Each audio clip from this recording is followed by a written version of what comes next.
A paz do Senhor, povo de Deus. Por aqui, Tony Pinho, o canal é Bíblia para o Cotidiano. Estou aqui para dar continuidade às nossas aulas da Escola Bíblica Dominical da editora Betel Dominical, que nesse terceiro trimestre de 2022 estamos estudando sobre o Sermão do Monte. E dentro do Sermão do Monte, estudando a ética, os valores e a relevância dos ensinos de Jesus Cristo. Chegamos na lição de número 7, como você viu aí na chamada do vídeo. É um assunto muito, mas muito importante para os nossos dias, como tem sido todas as outras aulas. Olha só, a coerência entre a vida interna e a prática externa, aquilo que nós fazemos no íntimo e aquilo que demonstramos para que todos vejam. Hoje vamos aprender sobre essa coerência, a lição de número 7. Olha só que maravilha, chegamos na lição número 7. Essa revista da editora Betel Dominical. Não esqueça que você tem que ter a sua régua. Lembra qual é o nosso jargão? Régua tem que caber daqui para aqui, daqui para aqui. Se não cabe aqui, a gente pode descartar, mas se cabe nessa medida, é a nossa regra de fé, é a nossa régua, que é a Bíblia Sagrada. Então você pega a sua Bíblia, a sua revista, seus marca-texto, canetas, precisa marcar, principalmente se você é professor. Então vamos agora, com o seu material em mão, vamos crescer na graça e no conhecimento, um pouco mais na palavra do nosso Senhor Jesus Cristo. Vamos juntos!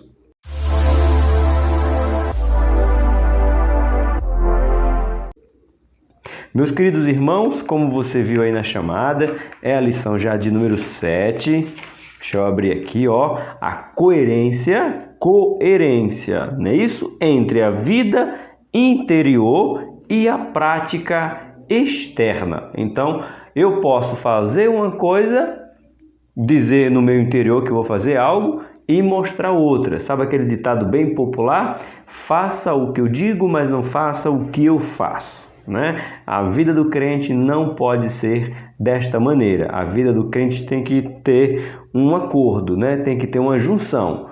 O que o crente fala e o que o crente faz. O que o crente faz no íntimo e o que ele faz no exterior. Então Jesus vai trazer esse ensinamento aqui do Sermão do Monte, Mateus capítulo número 6, do versículo 1 e 2, depois do versículo 6, que é o nosso texto de referência.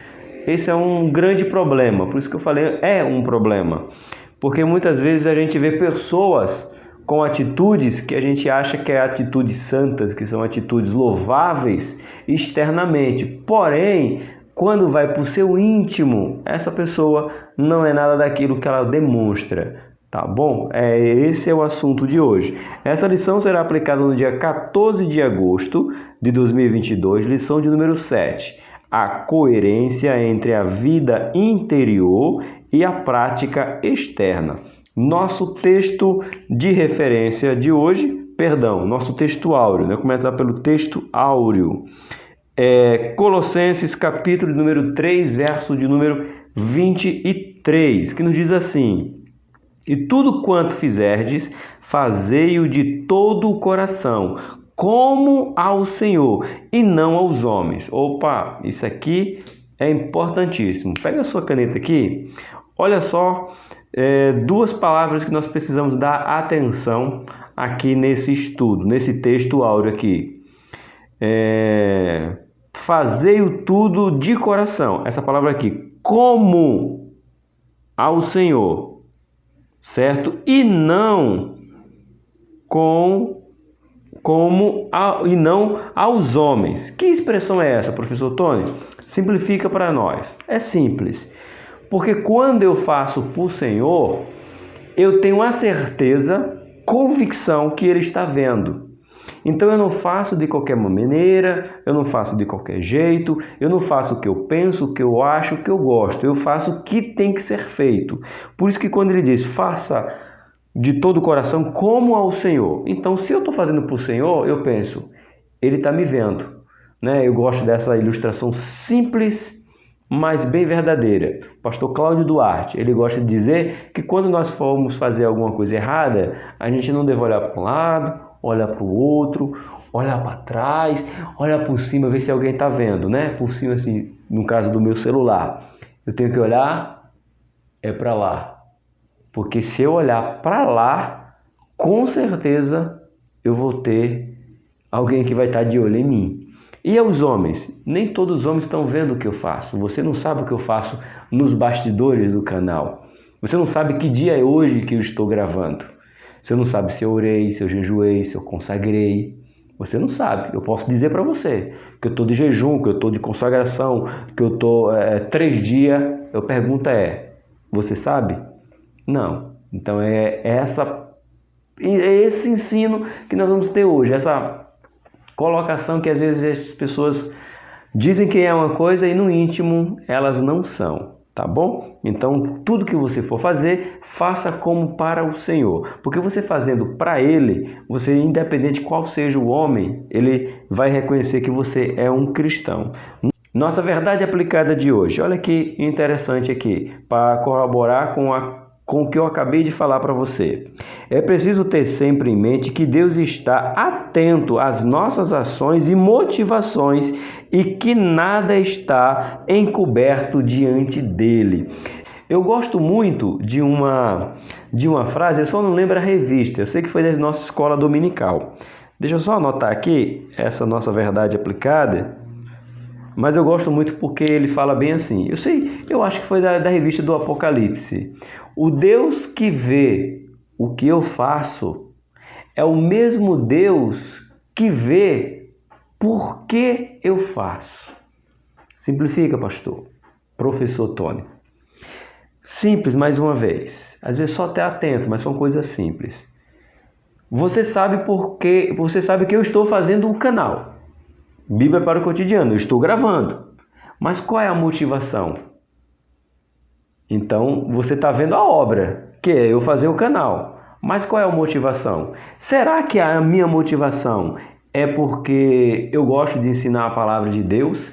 É um chamado que eu tenho de ensinar a palavra de Deus? É um dom dado pelo Espírito Santo para ensinar a palavra de Deus? Eu encontrei aqui no canal, no YouTube, na plataforma YouTube, no canal Bíblia para o Cotidiano, um meio de falar para centenas, até milhares de pessoas, porque os vídeos já passou de 1000, né? Passa de 1000 visualizações. Será que esse é o meu desejo mesmo? Ou eu estou fazendo porque eu quero fama? Eu quero ser famoso no YouTube? Ou eu estou fazendo para ganhar dinheiro com o YouTube e ser bem-sucedido financeiramente? Ou eu estou fazendo para vanglória, para que as pessoas falem bem de mim? Esse é o cara, esse explica bem, esse fala, nossa, é top. Qual é a motivação? Né? Então tem uma revista, eu acho que é do Apocalipse, que ele fala, o mesmo Deus que vê as minhas obras é o mesmo Deus que sabe por que eu a faço. Então esse íntimo aqui é quando nós temos que ter muito cuidado. E ele fala bem aqui, as ações e motivações que nada está encoberto diante dele. Então, nada está encoberto diante de Deus. Ele sabe quais são as ações e as nossas motivações. Tá bom? Então, pensa nisso. Nem todo mundo, eu gosto muito, eu falo muito isso com a minha Rose, nem todo mundo que diz Senhor, Senhor, é do Senhor.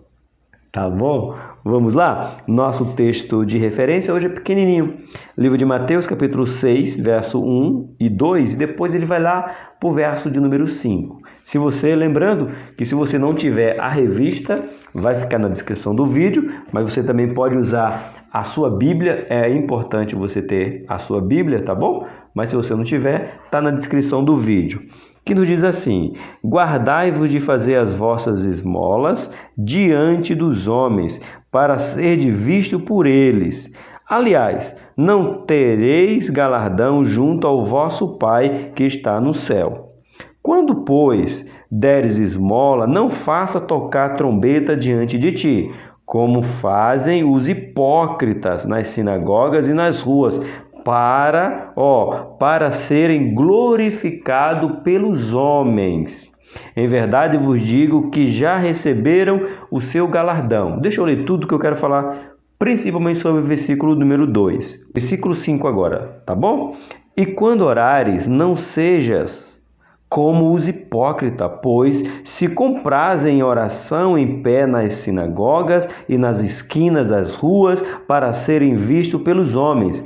Em verdade vos digo que já receberam o seu galardão. O versículo 2, ele resume tanto um quanto o 2. O 5. O versículo 2 resume tanto o versículo 1 quanto o versículo número 5. O 2, ele fica aqui no meio, que faz muito bem aqui, ó. Quando, pois, deres esmola, não faça tocar a trombeta diante de ti, como os hipócritas fazem nas sinagogas e na rua. Dá uma vírgula aqui. Aí o que chama atenção? Pega a sua caneta, o seu marca-texto. Por que eles fazem isso? Por que eles dão esmola? Dar esmola é coisa boa ou é coisa ruim? É boa. Ajudar os pobres, os necessitados, é coisa boa? Sim, com certeza. Ajudar os pobres é coisa boa. Agora, qual é a motivação do qual você está ajudando o pobre? Lembrando que nós estamos aí no tempo de pré-eleição, né? Que será em outubro, nós estamos em agosto, está bem próximo, e a gente vê isso muito no tempo de política, né? O político vai dar uma cesta, tira foto, está na comunidade que só vai lá de 4 em 4 anos, então ele quer ver. Só que isso aqui, nós temos que trazer, esquecer um pouquinho, a política é o que mais faz, mas a gente tem que trazer isso para dentro da igreja, meus irmãos. Esses ensinos não é para quem está fora da igreja. Eu gostaria muito que vocês se atentassem a isso e guardasse no coração. Às vezes a gente fala muito do político, no caso, todos eles, né? Para não falar de vereador, prefeito, governador, senador, não. Político num modo geral. Mas a gente esquece que esse ensinamento não é para quem está fora, é para quem está dentro. Jesus está dizendo, tem os hipócritas lá fora, então não imitem ele. Então eu quero que vocês pratiquem ao contrário do que eles fazem. Estão fazendo para aparecer. Vocês fazem porque vocês querem o melhor do próximo. Como eu amo o próximo, então eu tenho que ajudá-lo. Então eu gostaria que você prestasse atenção na sua aula e aplicasse essa aula na sua sala, quando você for ter essa oportunidade, de fazer o quê? É Jesus falando para dentro da igreja. Esquece um pouquinho o externo. É interno. O problema que Jesus está tratando era para os seus, era para aqueles que diziam os seguidores, os discípulos, aquele que queria seguir ele. Ele está dizendo, está vendo esses hipócritas aí, esses fariseus, esses escribas? Não sejam como eles, vocês são de dentro de casa. No caso aqui trazendo a simplificação, é dentro da igreja. Dentro da igreja é para ser impossível ter pessoas que fazem, dá uma cesta, dá um remédio, dá uma roupa, compra uma comida, seja o que for, e publicar isso, tirar foto, tem que mostrar. Para dentro da igreja isso não serve, tá bom? Então, por quê? Esses hipócritas aqui que Jesus está falando, o que ele está dizendo? Olha só, vou marcar aqui com marca-texto. Por que eles fazem isso? Para serem glorificados pelos homens. Então eles fazem não porque ele ama quem ele está ajudando, ele ama o elogio que ele vai receber. É forte, não é, irmãos? E até, infelizmente, tem dentro das nossas igrejas e temos que tratar. Você já viu quando um pastor quer fazer uma obra numa igreja e além dos dízimos e oferta precisa de um povo voluntário a mais? E sempre tem aquele que é o último a falar e sempre diz que vai dar mais do que os outros deram. Por que ele faz isso? Porque ele tem um comportamento de hipócrita, que quer ser glorificado aqui, ó, para serem glorificados perante os homens. Olha só aquele irmão, todo mundo deu 100, 200, ele deu 1000. Uau! Ele quer glória para ele, não para ajudar a obra, mesmo que para isso ele tenha que pagar. Cuidado, vamos falar dentro de nossa casa, tá bom? No caso, a igreja do Senhor. Nossa introdução de hoje nos diz assim: Jesus menciona 3 ações comuns a todo o cristão. Quais são? Marca aí. Primeira, doar aos necessitados. Não temos que doar por ganância. Segundo, ele vai falar sobre jejum. Sabia que tem pessoas que fazem jejum por motivos errados? Incrível que pareça, há jejuns de motivos errados. E oração também aqui, ó, na nossa lição, está dizendo. E eu concordo com o bispo Abner. oração também é feita de maneira arrogante. Lembra, nós já lemos aqui sobre o publicano e o fariseu que sobe para orar? O fariseu bate no peito se orgulhando de quem ele é, enquanto o publicano não tem coragem nem de olhar para o céu. E Jesus diz: esse publicano desceu para casa justificado, porque ele reconhece a sua própria miséria. Então tem gente que ora por arrogância. E esse fariseu, ele diz o que? Eu jejum, eu dou o dízimo de tudo. Então ele dava o dízimo, jejuava e orava para receber glória das pessoas que estavam ao redor dela. Veja como é complicado. E Deus sonda e vê tudo isso. Então isso é dentro da igreja. Tá? Jesus está na ilustração dizendo: isso não pode acontecer entre vocês. Acontece entre os escribas, os fariseus, os hipócritas, mas com vocês, filhos de Deus, se querem ser chamados de filhos de Deus, isso não pode acontecer. Tá bom? Continuando nossa introdução, em todos os 3 casos, ele nos leva a meditar sobre a intenção do coração. Se fizermos para sermos vistos e elogiado pelos homens, ou por fé e amor a Deus, ou por fé e amor a Deus, porque quando eu amo a Deus, eu amo o meu próximo. Oh, glória! Nosso ponto de número 1, a justiça operada pela falsa motivação. Mais uma vez canetinha, porque isso aqui já resume quase tudo que eu disse aqui, ó.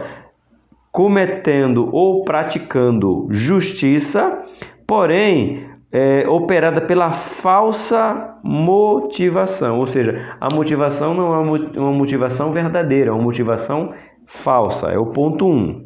Nos diz assim: Jesus condenou a atitude hipócrita de homem que, sob o disfarce de glorificar a Deus, buscava a glória para si mesmo. Opa! Veja que resumo do que eu já falei até agora aqui nesse ponto 1.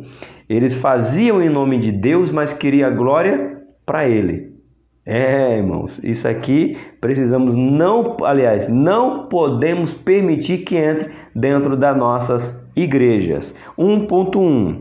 Agradando a Deus e não aos homens. Eita! Aqui, como diz na minha terra, Pernambuco, o chicote estrala.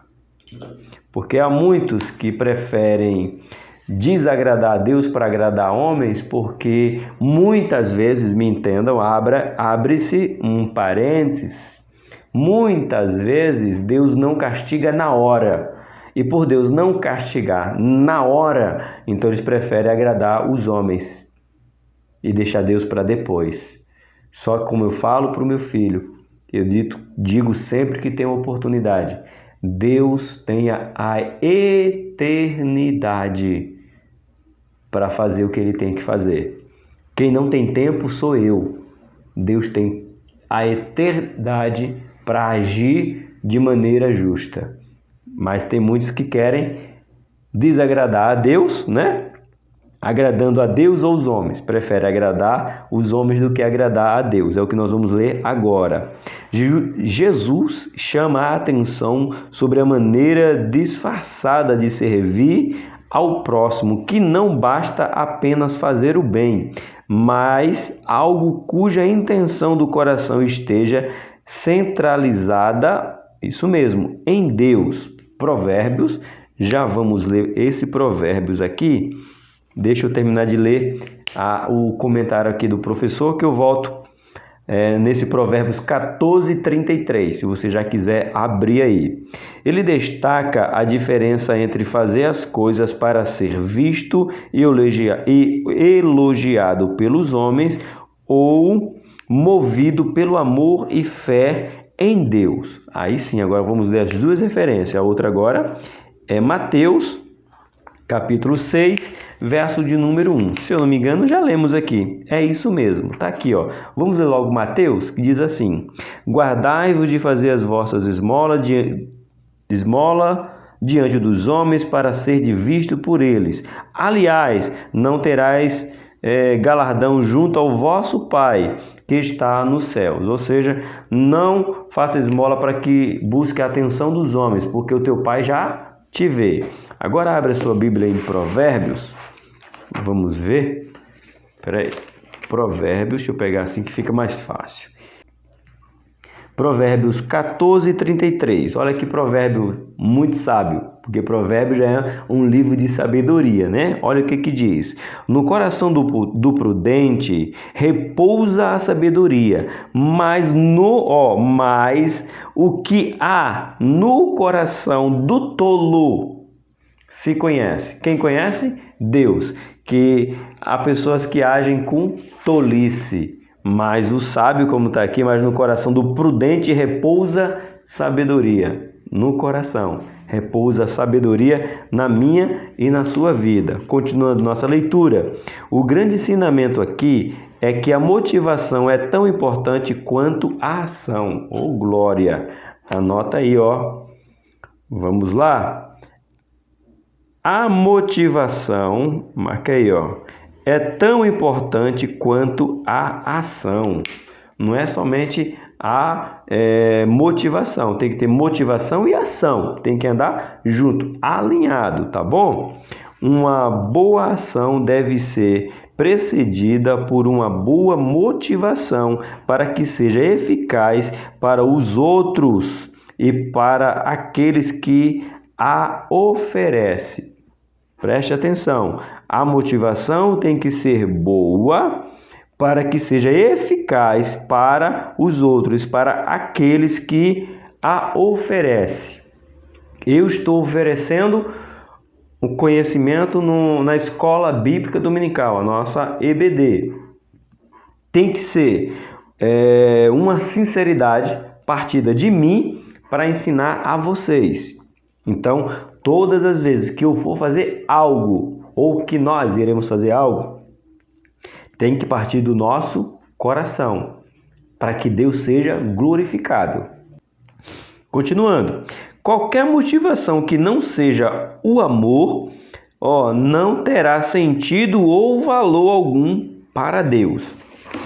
Abre aí, é a nossa Escola Bíblica Dominical, livro de Atos, Coríntios, Romanos, 1 Coríntios, isso, 1 Coríntios, muito conhecido, né? Paulo fala sobre o amor.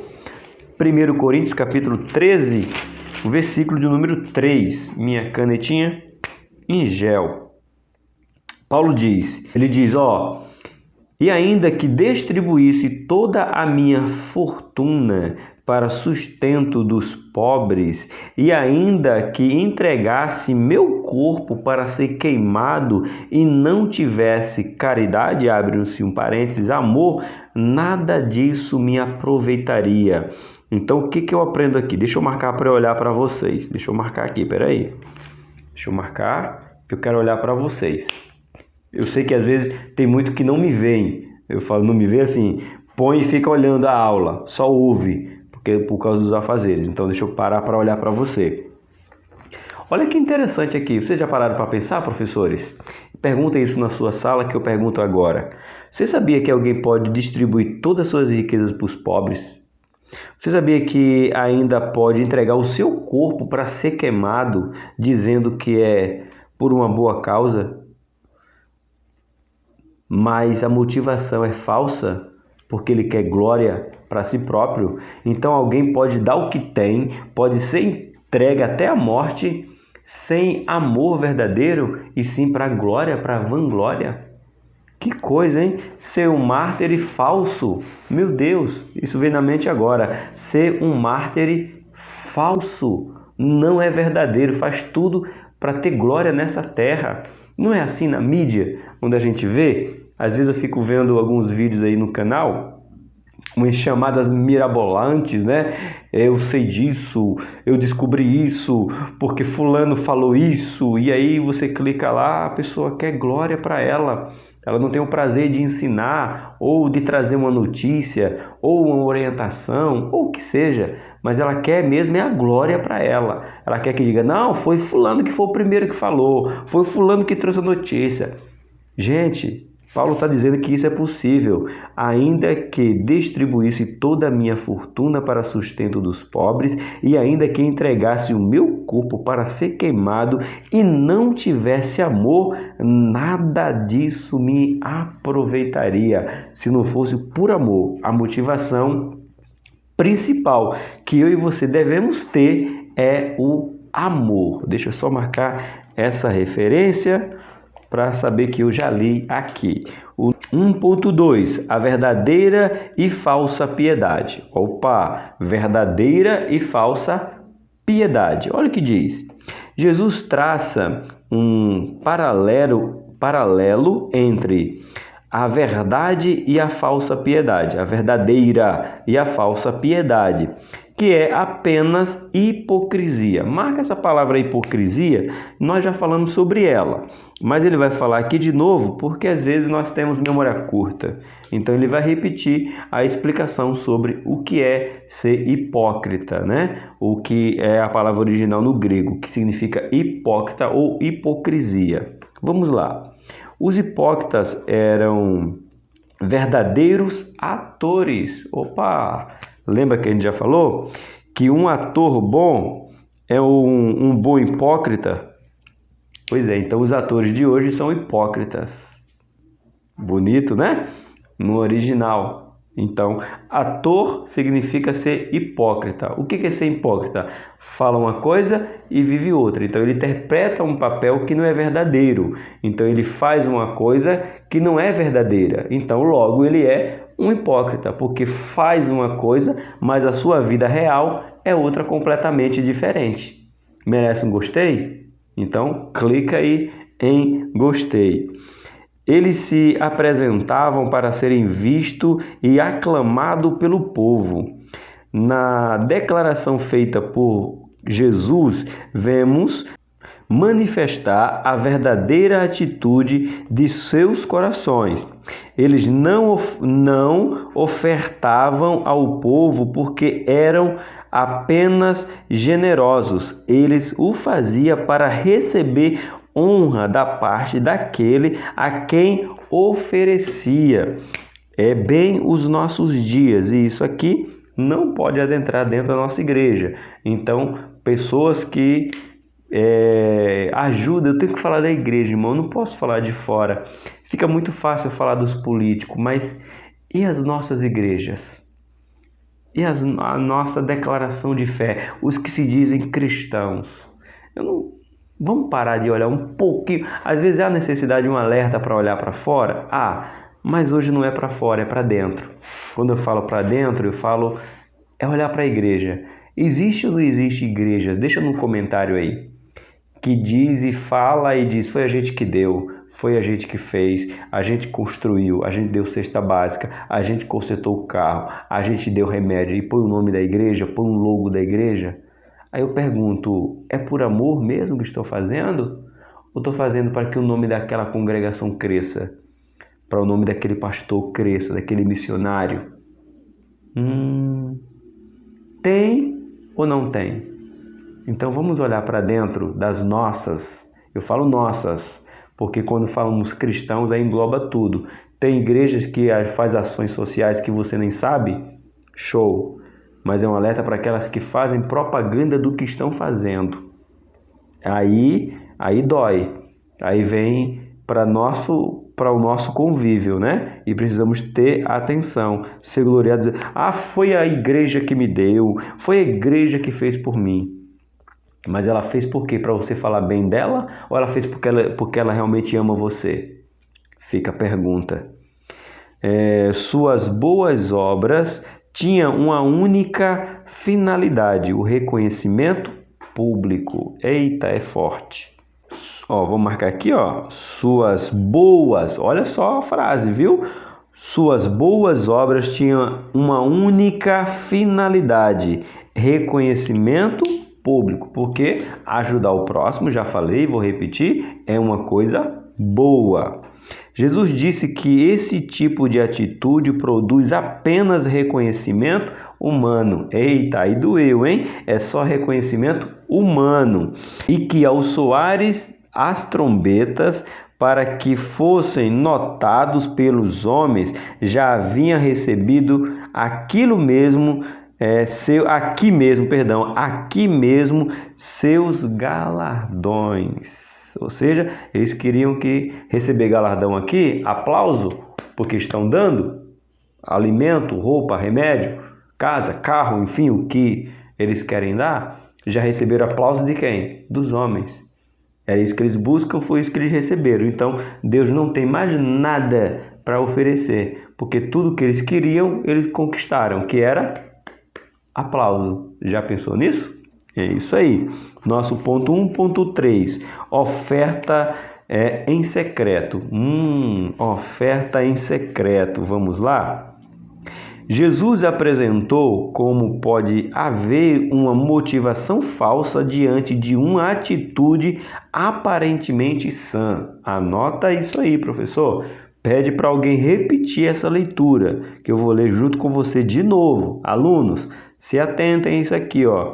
Jesus apresentou como pode haver uma motivação falsa diante de uma atitude aparentemente sã, verdadeira, justa, tá? Mas a motivação é falsa. Continuando. Revelou também que existe por parte de Deus uma recompensa para aqueles que doam pensando em fazer o melhor para Deus e para o seu semelhante. Deus conhece e sabe quem está fazendo para vanglória, para aplauso ou que estão fazendo para que o nome de Deus cresça. Aí me lembra agora João Batista, que disse o quê? Que ele cresça e eu diminua. João não quis ser maior do que Jesus. Ele apenas apresenta Jesus e quando sai de cena, a única preocupação de João, o Batista, era saber se Jesus realmente era o Cristo prometido. Tanto que ele manda os discípulos, depois que João está preso, perguntar: és tu o Cristo que havia de vir? E Jesus responde: fala para João ficar tranquilo. Perdão. Fala para o João ficar tranquilo. Por quê? Os cegos vê, os surdos ouvem, os paralíticos andam. Fala para João ficar tranquilo. Eu sou aquele que ele esperava e anunciou. Essa era a preocupação de João, e não ser maior do que Jesus. Até tentaram colocar João acima de Jesus, dizendo: ele batiza mais do que você. E João disse: não estou preocupado com isso. Eu quero saber se ele é quem realmente eu estou esperando e anunciando. É o que basta. Oh, glória! Continuando, Jesus disse que o secreto revela o secreto. Hoje eu estava compartilhando isso aqui com a minha Rose. Por quê? A minha Rose, como eu já falei para vocês, ela gosta do secreto. A Rose não gosta muito do público. Eu disse: amor, tem mais uma frase aqui para você que você gosta tanto do secreto. Jesus disse que o secreto revela o secreto. Maravilhosa essa frase, né? Disse que o Pai vê aquilo que secretamente fazemos e a forma como fazemos. Não tem como deixar de anotar, irmãos. Cabe naquela frase que eu falei: o mesmo Deus que vê a obra que eu faço, ele também vê por que eu a faço. Olha só. Disse que o Pai vê aquilo que secretamente fazemos e a forma como fazemos, né? É maravilhoso. Mais uma frase que completa que Deus está vendo tudo que a gente faz. Declarou que ao fazermos apenas para Ele e não para sermos vistos pelas pessoas, Ele nos recompensará publicamente. Como é que Deus recompensa publicamente? Aí você diz assim: professor, às vezes a gente faz coisas que todo mundo sabe. E como é que Deus vai nos recompensar se todo mundo sabe? Aí é que tá. Você, por exemplo, aqui no canal, eu tenho um canal, você pode ter seu Instagram, seu Twitter, seu Facebook, enfim. E você faz algo que é para alcançar muita gente. Mas aí é que está a intenção do coração. Você está fazendo algo que é público. Um pastor, por exemplo, um pastor de igreja, ele faz algo que é público, cuidar da igreja. Vamos trazer aqui para os professores. Eu esqueci, acho que é Davidson. Eu acho que é isso o nome dele. Ele colocou um comentário dizendo que ele é pastor da igreja, dirigente da igreja e é professor da escola dominical. Então, parabéns. Se o nome não é esse, acho que é Davidson. Se não foi um comentário que você disse que é dirigente da congregação e é professor. Então, veja assim, se não é o Davidson, você me perdoe. Mas se é, você deixa depois outro comentário aí. A função do Davidson é uma função pública, não é secreta. Ele tem que ser pastor e tem que ser professor. Nós que somos professores, não aqui no YouTube, eu falo nossas congregações, somos o quê? Um ministério público. Como eu falo ministério público, eu falo o quê? Que é para que todos vejam, que é o ensino. A igreja do qual eu congrego, por exemplo, tem 350 membros. Então, o meu ensino é público. Aí, como é que Deus vai me recompensar se eu estou fazendo em público? Aí é que está. É a intenção do meu coração. Se Deus vai me honrar ou não vai. Se Deus vai dizer assim, peraí, ele não está buscando... O ministério dele é público, mas ele não está buscando honra pública. Ele está buscando a minha honra. Então eu vou honrá-lo mais ainda. Então se ele dá aula para um grupo de 30, posso colocar 100 nas mãos dele que ele não vai ficar soberbo. O Davidson, se ele é pastor de uma igreja com 200 e Deus coloca na mão dele 400, é só um exemplo, tá, Davidson? Pode ser muito mais, né? Ele vai dizer o quê? Porque a soberba dele não está em querer ter mais membros para ser visto. Ele quer ter mais membros para cuidar de mais pessoas. Então, separa. Você pode ter um ministério, uma atividade pública, sem ser querendo vanglória pública, tá bom? Por isso que você às vezes pode ter o secreto também. O secreto é secreto, ninguém sabe o que você faz. Mas existe atividades que não são secretas. E mesmo assim Deus honra, porque está onde? No interior. Está aqui no que nós fazemos. Como fazemos? Disse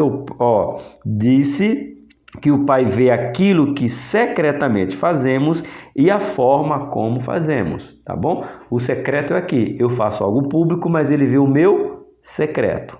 Fica aí essa explicação. Ou seja, o efeito que os hipócritas buscavam alcançar agindo de modo errôneo, Deus nos oferece gratuitamente quando agimos de boa vontade com o próximo. Você entende? Então eles faziam em público para que os públicos vissem e o aplaudissem. Eles, os hipócritas, nós fazemos em público, professores, pastores, superintendentes, professoras, né? De um modo geral, muitas irmãs estão fazendo em público, mas não quer o aplauso do público, quer que Deus as honre. E Deus tem honrado as mulheres aí no canal Bíblia para o Cotidiano. Nosso ponto de número 2. Já se inscreveu no canal? Se inscreve, vamos crescer aí o canal para honra e glória do Senhor. Deixa um gostei e um comentário. Respondo todos os comentários, tá bom? Então se inscreve, aproveita agora e se inscreve. Diz assim: a pretensiosa oração dos hipócritas. Hipócrita também faz oração. Aí você pode falar, professor, só tem hipócrita fazendo oração. Não só tem não, irmão, é um exagero, né? Você não conhece todo mundo. Tá bom? Então eu não gosto dessa palavra, todo mundo. A única palavra que eu uso para todo mundo é uma só, porque a Bíblia me diz: todo mundo é pecador e todos nós estávamos destituídos da glória de Deus. Ponto. Aí é todo mundo, ninguém escapa. Tá bom? Ninguém. Todos somos pecadores. As demais coisas eu não posso dizer que é todo mundo, porque eu não conheço todo mundo. Então tem pessoas sérias, de orações, pessoas fervorosas, mas existem as orações hipócritas. Sim, é verdade. Por isso que eu falo, veja como é para dentro. Quando eu falo para dentro, eu falo da igreja. Quem faz oração? Você vê ímpio, você vê incrédulo, você vê ateu fazendo oração? Lógico que não. Quem você vê fazendo oração?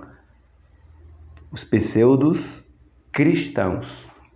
Por isso que é para nós dentro das nossas igrejas. Lendo aqui, a segunda ação mencionada por Jesus é a oração, cujo foco está na intimidade e na comunhão com Deus. Ele assinala que a oração pode deixar de ser um verdadeiro ato de devoção e se tornar uma forma de hipocrisia quando o ato externo esconde motivos corruptos.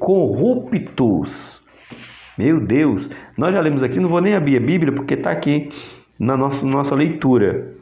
E quando orares, não seja como os hipócritas, pois se comprazem em oração em pé na sinagoga e nas esquinas das ruas para serem vistos pelos homens. Em verdade vos digo que já receberam galardão, aplausos, honra, você é o cara e por aí vai.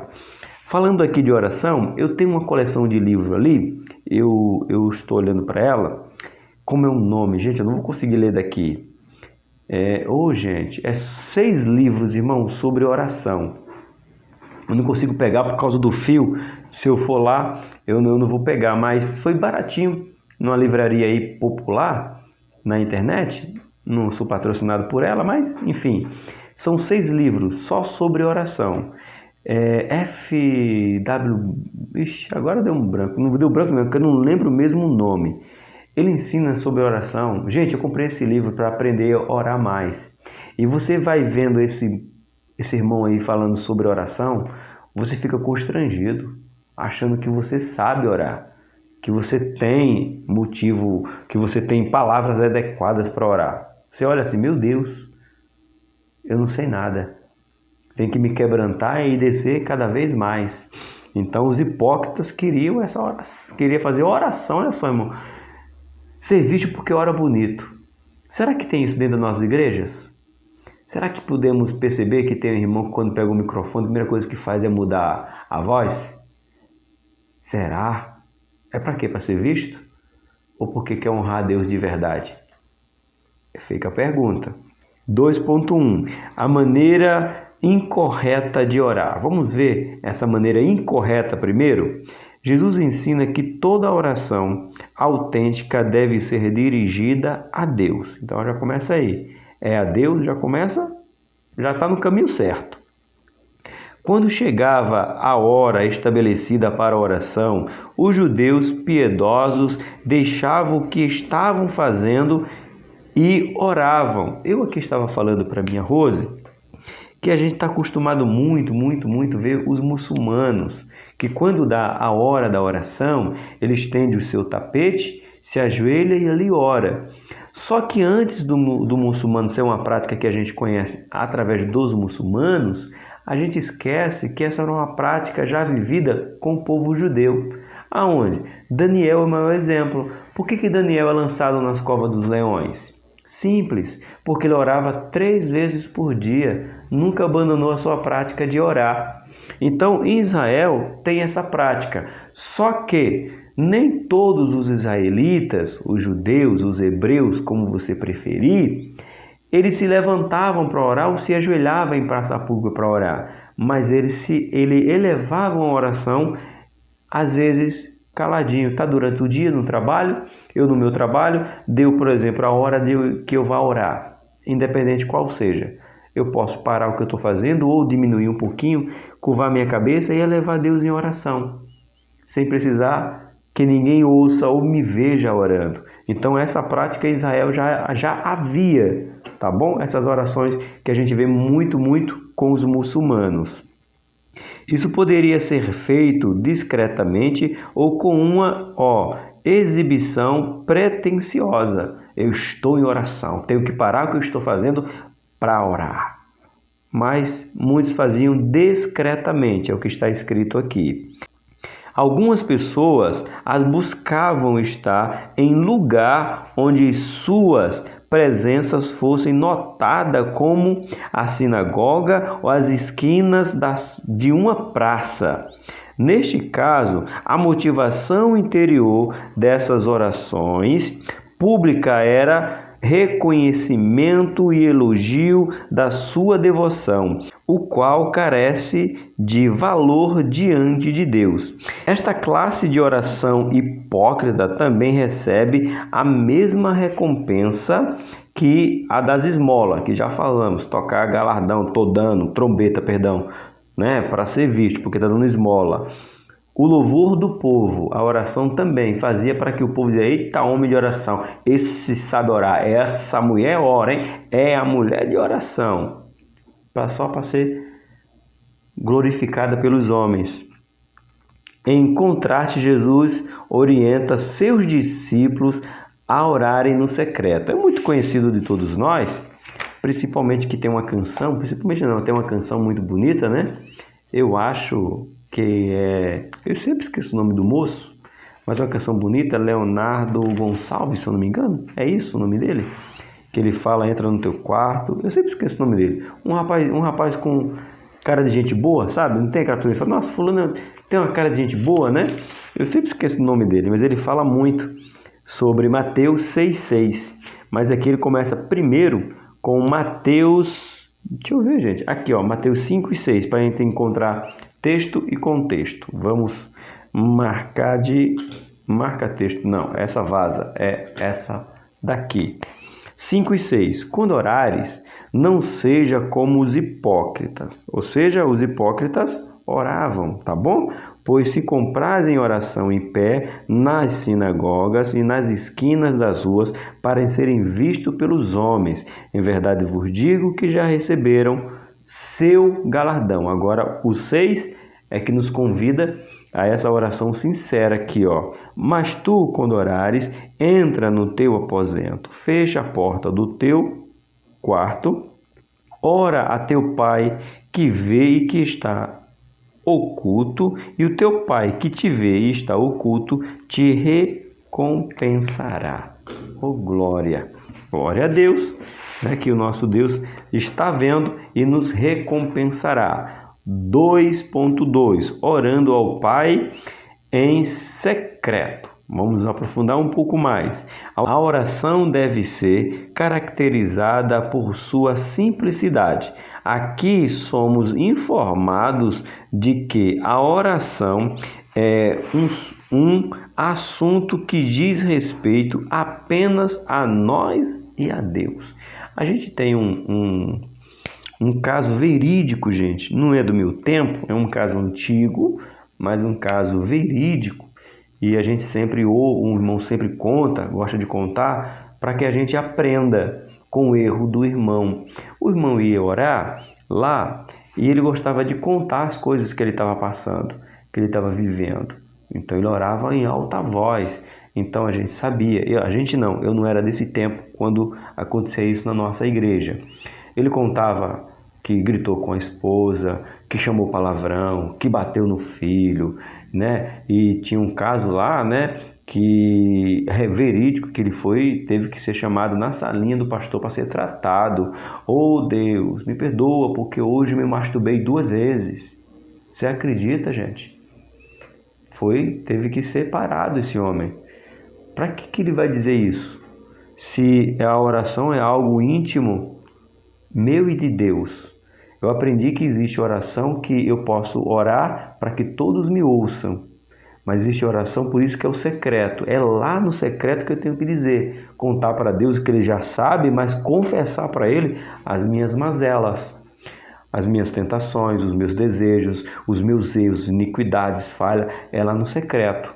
Eu não preciso contar no microfone da igreja. No microfone da igreja, eu exalto o nome de Deus, eu glorifico o nome de Deus, eu peço bênção em nome de Deus, eu agradeço as bênçãos de Deus.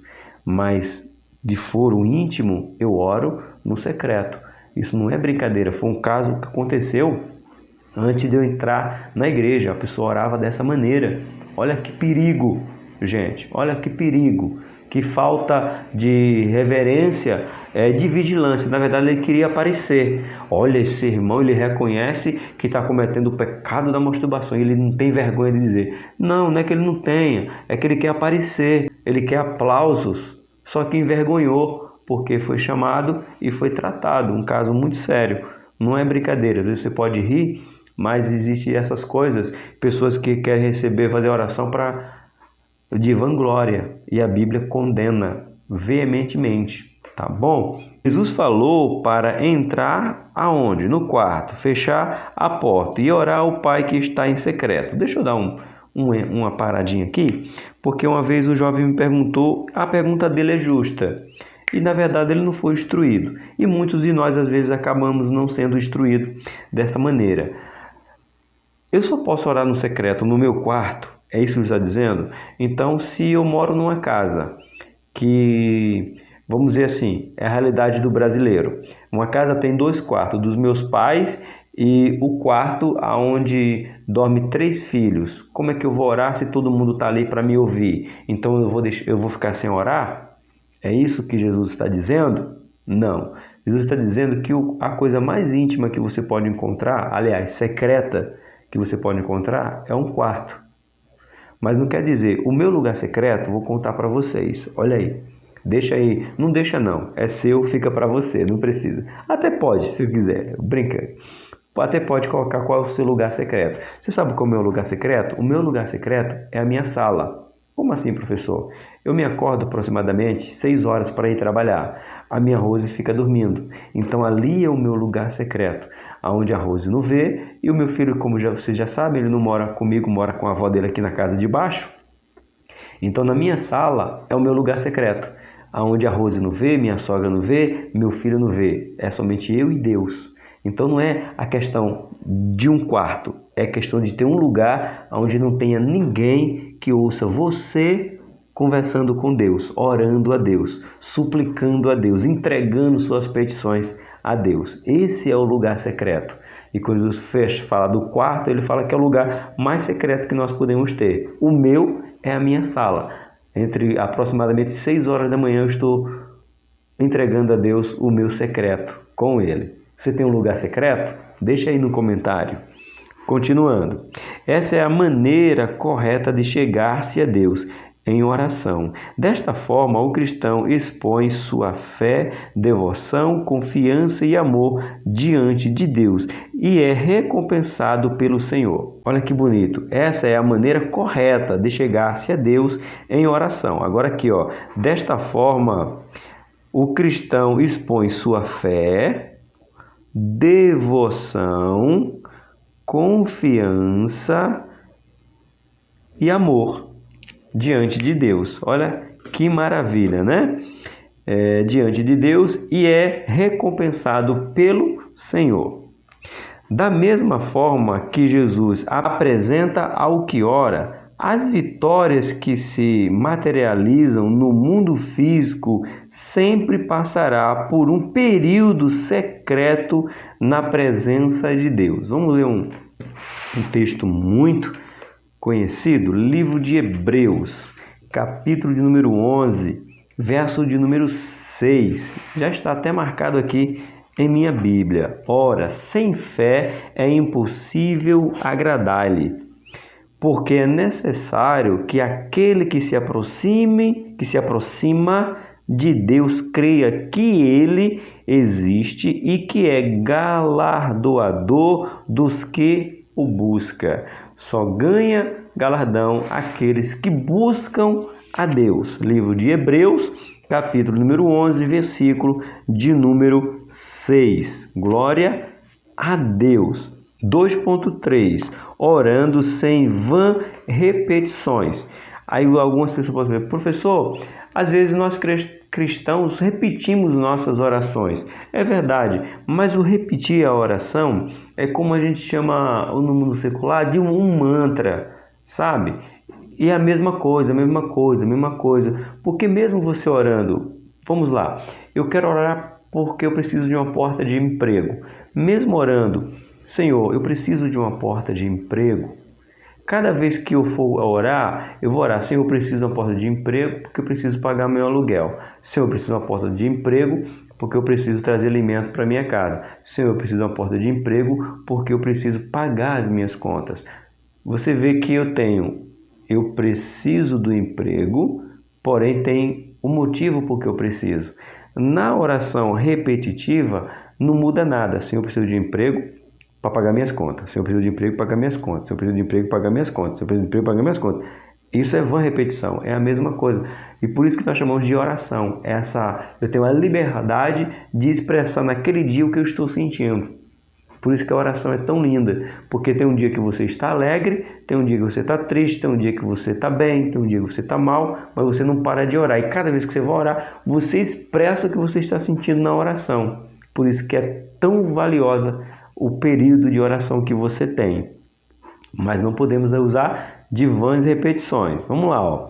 Nestes versículos 7 e 8, Jesus aponta uma prática ineficaz e inaceitável para Deus na oração: a repetição vã. A razão é que oramos a um Deus que já sabe tudo e está predisposto para nos ouvir e ajudar. Mas Jesus não proibiu a repetição da oração, de uma oração. Ele orou 3 vezes no jardim do Getsemane, olha só, essencialmente a mesma oração, e elogiou a persistência em orar. Lembra que Jesus fez repetição da sua oração? Quando ele fala: Pai, passa de mim esse cálice, mas todavia não faz o que eu quero, faz o que tu queres. Ele faz a oração por 3 vezes, mas é uma oração ali, aonde? No secreto. E o problema dessas repetições é para que o povo parece que decore o que o outro está orando. É sempre externo, não interno. Ele ora no secreto. Então ele fala: perseverai em oração, ou seja, orem constante. Mas o que ele está dizendo é essa vã repetição para que os outros ouçam, para que os outros percebam que ele está orando por uma causa. E pode ganhar até aplauso, né? Tantos anos que esse irmão é perseverante, é a mesma oração. Você conhece alguém? Infelizmente, sim. Jesus se refere às palavras vã, sem sentido. O Pai conhece todas as nossas necessidades. Essa já é um forte incentivo para orar com mais frequência e com mais confiança. Deus estabeleceu a oração para oportunizar ao ser humano estreitar relacionamento com o Senhor. Ensina-nos sobre a dependência e a relevância da fé e confiança nele. É confiando nele, é estando nele. Por isso que oramos a ele.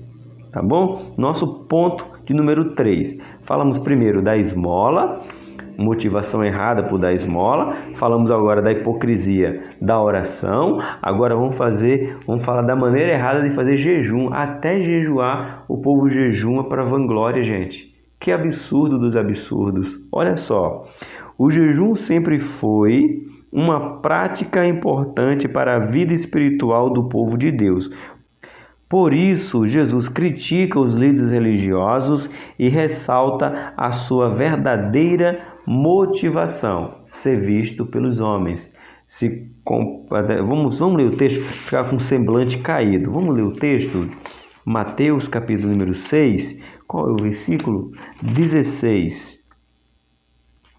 Vamos lá? 16 a 18.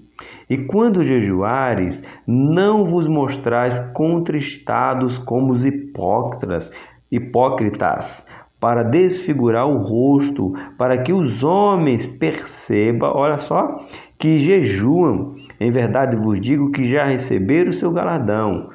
Tu, ou nessa tradução aqui, porém, tu, quando jejuares, unge a cabeça e lava o rosto, para não perceberes aos homens que jejuas, mas sim a teu Pai que está oculto, e o teu Pai que te vê e que está oculto te recompensará.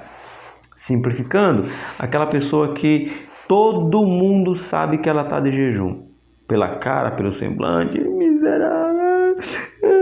E Jesus fala: não, filho. Sabe qual é o jejum que Deus se agrada? É aquele que ninguém sabe que você está jejuando, mas só você sabe, sua carne está tremendo e você dizendo para ela: o Espírito vivifica. E só Deus sabe a luta que você tá para não tomar um gole de água, não comer um pedacinho de pão. Só Deus sabe.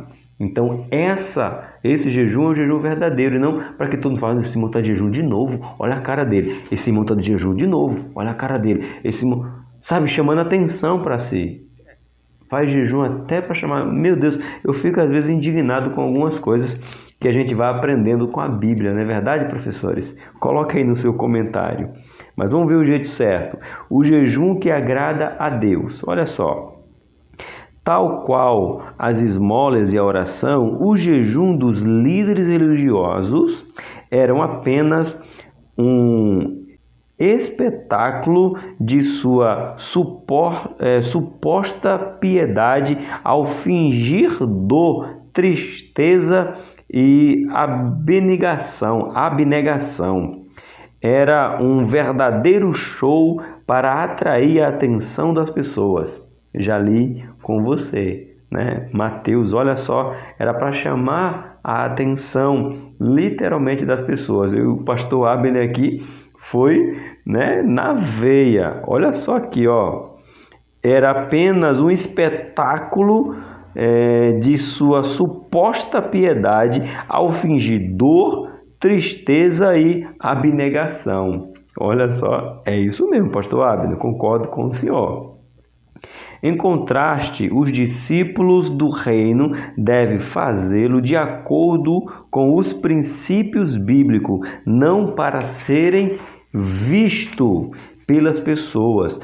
Devemos evitar toda ostentação, todo desejo de aparentar algo que não representa a verdade. Não podemos ser, então, hipócrita. Não devemos, devemos, né, evitar toda a atenção para nós, como se estivéssemos sofrendo. Isso aí é uma hipocrisia. Esquece, jejum é sem ninguém fazer. Professor, dá um jejum, um ensinamento simples sobre o jejum.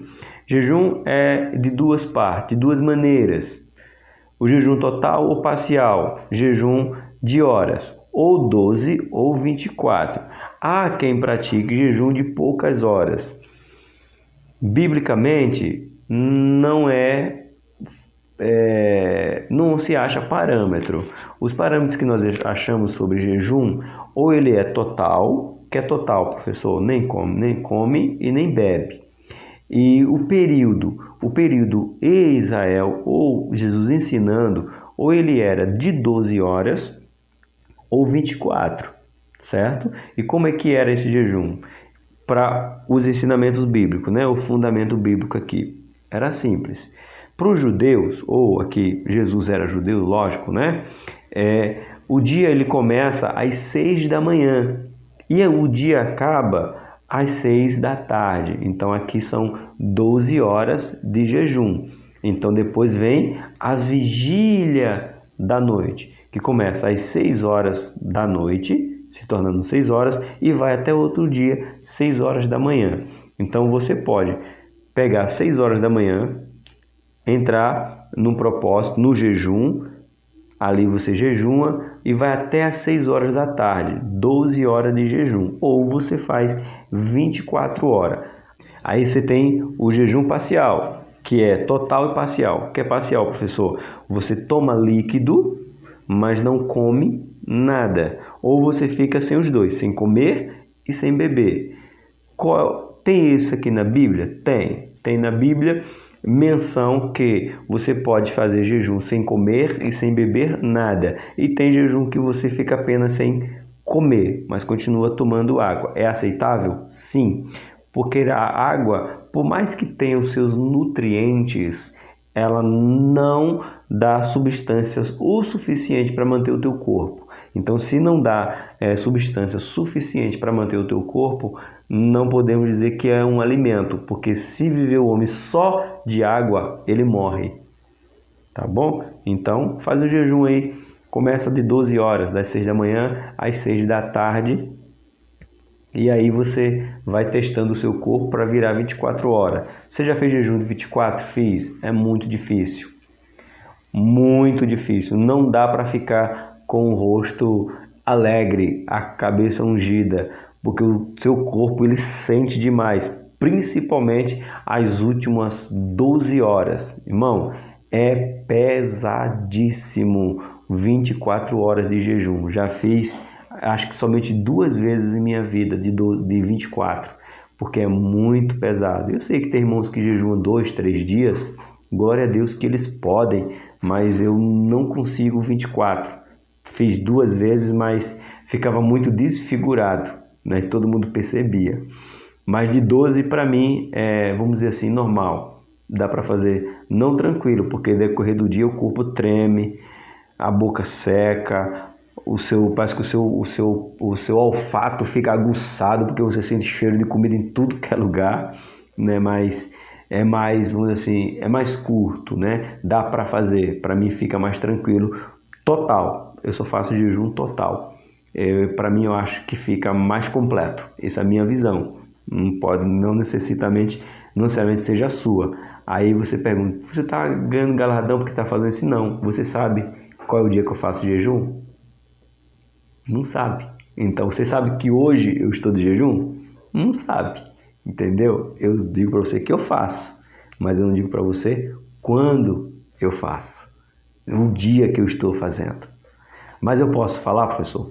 Pode, desde que seja um jejum coletivo, não seja só você, seja toda a sua igreja, seja toda a sua comunidade. Aí sim, pode, porque todo mundo está em um acordo. Agora individual, não, é só você e Deus, tá bom? Nosso 3.2, a privacidade no ato de jejuar. É só ler, porque eu já expliquei para você sobre esse assunto. Olha só aqui, ó. Da mesma forma que ajudar os necessitados e orar, o jejum também deve ocorrer na privacidade do coração dos discípulos. Opa!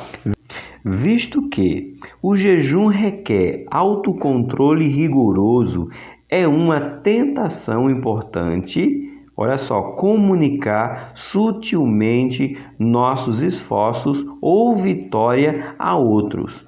Embora isso possa ser feito de maneira inconsciente, Jesus avisa que revelar nosso jejum pode se tornar uma forma perigosa de orgulho e auto-engano espiritual. Olha só, o jejum pode ser individual ou coletivo.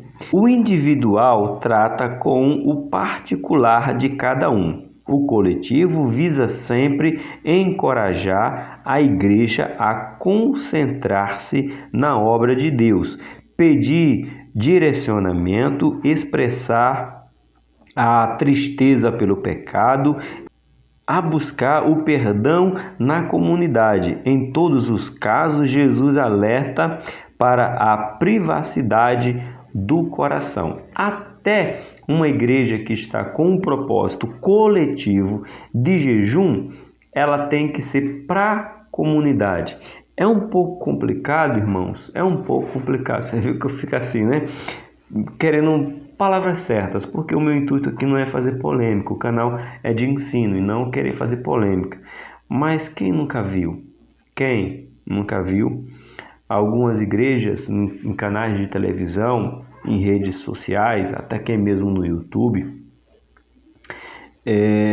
dizendo, nossa igreja está com os 21 dias de jejum do Daniel. O ímpio não precisa saber. É isso que ele está dizendo, é para a sua igreja. O coletivo é um íntimo. A sua igreja vai entrar em jejum por um propósito. Beleza, é a sua igreja. Quem está fora dela, até eu não preciso saber que a sua igreja está em jejum, que os membros se reuniram para um propósito de jejum. E as pessoas vão para a televisão dizer, estamos de jejum, né, por os 40 dias do Monte Sinai, onde Deus falou com Moisés. Eu pergunto, Deus vai honrar esse jejum, já que você está contando para todo mundo que a sua igreja está de jejum? E onde é que fica o secreto? Eu falo externo, em vez de ser o coletivo interno. Veja que a gente precisa olhar um pouco mais para dentro das nossas igrejas, em vez de olhar lá fora. Olha para dentro da sua igreja e responda você, professor. Alunos, a sua igreja, quando vai fazer jejum, ela anuncia na rádio que vai estar em jejum? Quando você está em jejum ou você conhece alguém da sua igreja que vai fazer jejum, todo mundo sabe que ele está de jejum? Então, se você tiver a oportunidade, diga para ele. E se você pratica isso, saiba você que Deus não está recebendo o seu jejum. O seu jejum é um jejum de tolo. Como nós lemos lá em Provérbio, é de tolo. Então não deixa ninguém saber não. Não participa de jejum coletivo que toda a comunidade, aliás, todo mundo fora da comunidade está sabendo. Porque Deus não está nisso aí. Segundo falou Jesus, não é eu, gente. Eu não quero contradizer vocês que são pastores. Eu quero afirmar o que está escrito na Bíblia. E a Bíblia diz que eu tenho que fazer jejum, mesmo que seja coletivo, em secreto. Dá um exemplo, professor. Dou. Quando Esté foi se apresentar ao rei Assuero por causa do caso de Naamã e fugiu o nome do tio dele agora, Naamã e Mardoqueu. Ela pediu para quem fazer jejum? Todo o reinado de Assuero? Ela pediu para os judeus, o seu povo, fazer jejum. Você entende? Então era algo coletivo. Quando Deus pede para o povo se santificar, ele pediu para o povo de Israel. Lá fora ninguém sabia. Então cuidado, irmãos. Vamos olhar mais para dentro das nossas igrejas e aplicar os ensinamentos dentro das nossas igrejas. Tá bom? Vamos para o nosso 3.3. Já se inscreveu? Se inscreve no canal. Vamos fazer o canal crescer um pouco mais. Curte e deixa um comentário que eu te respondo. Nosso 3.3. A maneira correta de jejuar. Vamos ver o que o Bispo Abner aqui coloca. Não podemos considerar que a aparência de miserabilidade, eita que palavrão, é automaticamente sinônimo de espiritualidade. Olha a palavra miserabilidade. Eita, não é sinônimo de espiritualidade. Os fariseus desfiguravam o rosto e aparentavam uma expressão abatida a fim de suscitar elogio. Isso contrariava todo o propósito do jejum. Isso contrariava todo o propósito do jejum. Jejuar nunca foi um meio de chegar-se a Deus para barganhar ou se tornar merecedor. Essa aqui nós temos que marcar. Aqui, ó. Jejuar nunca foi um meio de chegar-se a Deus para barganhar ou se tornar merecedor. E Jesus diz bem claro na oração do fariseu publicano. O cara bate no peito, eu jejum 2 vezes por semana. Não é barganha, é quebrantamento. Então se você faz por arrogância, o seu jejum já não vale de nada. Você vale para dizer para sua carne, carne miserável, que me faz pecar. Hoje eu luto contra você naquilo que te sustenta, para que meu espírito se fortifique.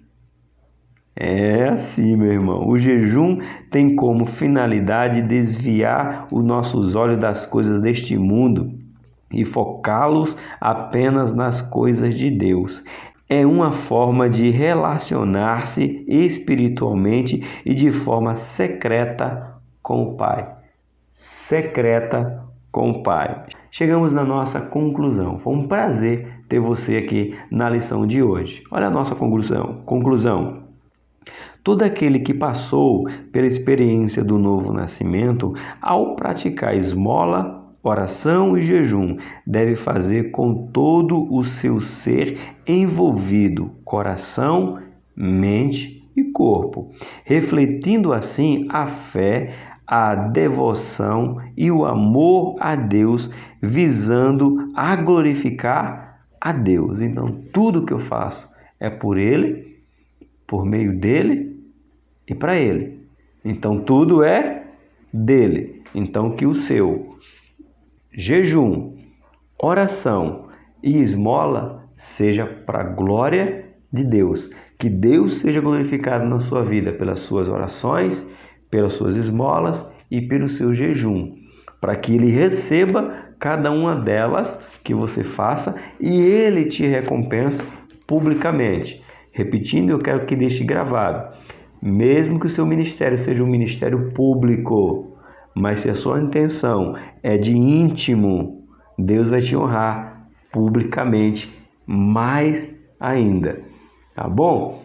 Por aqui, Tony Pinho, o canal é Bíblia para o Cotidiano. Eu espero você na nossa próxima aula. Que o Senhor te abençoe no seu jejum, oração e esmola. Eu te espero na próxima lição.